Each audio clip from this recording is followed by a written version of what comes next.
আমরা বিএনপিকে পরিষ্কার বলে দিচ্ছি, আমরা দেখতে পাচ্ছি সম্প্রতি কয়েকদিন ধরে বিভিন্ন জায়গায় জায়গায় শিক্ষা প্রতিষ্ঠানে, ঢাকা বিশ্ববিদ্যালয়ে, এমনকি এখান থেকে মাত্র কয়েক গজ দূরে মানুষের আশ্রয়ের জায়গা, আইনের আশ্রয়ের জায়গা থানা, সেই থানার ভিতরে ঢুকে দুঃখজনকভাবে ডাকসুর নির্বাচিত প্রতিনিধিদের উপরে হামলা করা হয়েছে।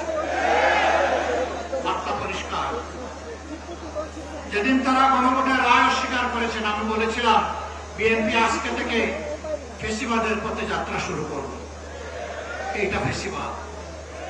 গতকাল আপনারা দেখেছেন নেত্রকোনায় জাতীয় সংসদের নির্বাচিত সদস্য, বাংলাদেশ জামায়াতে ইসলামীর প্রতিনিধিত্বকারী, জনগণের প্রতিনিধিত্বকারী অধ্যাপক মাসুম মোস্তফার উপরে হামলা করা হয়েছে, গাড়ি ভাঙচুর করা হয়েছে, তার সহযোগীদেরকে নাজেহাল করা হয়েছে। এটা কোন বাংলাদেশ? এই বাংলাদেশকে আপনারা চেয়েছিলেন? আপনাদের সন্তানদের আবার পায়ের গুড়ালে দুই টুকরা করা হোক আপনারা চেয়েছেন? আপনাদের সন্তানদের পর প্রকাশ্য যুগলকে দা, কিরিস, কুড়ালা, হেলমেট দিয়ে আঘাত করা হোক আপনারা চেয়েছিলেন? এই বাংলাদেশকে আমরা ধিক্কার জানাই। এই বাংলাদেশ আমরা চাই না। আমরা পরিবর্তনের বাংলাদেশ চাই, যে বাংলাদেশে শিশু যখন ঘর থেকে বের হবে, কিশোর যখন বের হবে, যুবক যুবতীরা বের হবে, আমার মা বোনেরা বের হবে, তখন কারো বুক দৌড় দৌড় করে কাঁপবে না।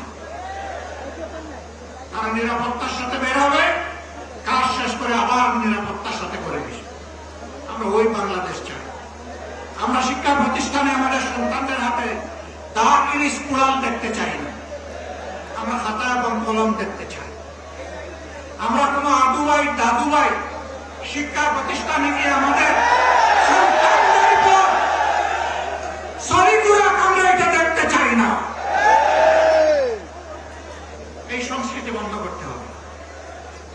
যদি বন্ধ না করেন, মনে রাখবেন জুলাই শুধু 24 সালে ছিল না, জুলাই প্রত্যেক বছরে আছে। সে জুলাই আবার ফিরে আসবে ইনশাআল্লাহ, এবং তখন ফাইনালি ফেসিবাদের কবর রচনা হবে। শুভবুদ্ধির উদয় হোক। জনগণের রায়ের প্রতি সম্মান দেখান। 70% মানুষের রায় মেনে নিন, গণভোটের রায় বাস্তবায়ন। যদি না করেন, আমাদের লড়াই সংসদের ভিতরেও চলবে, খোলা ময়দানেও চলবে ইনশাআল্লাহ।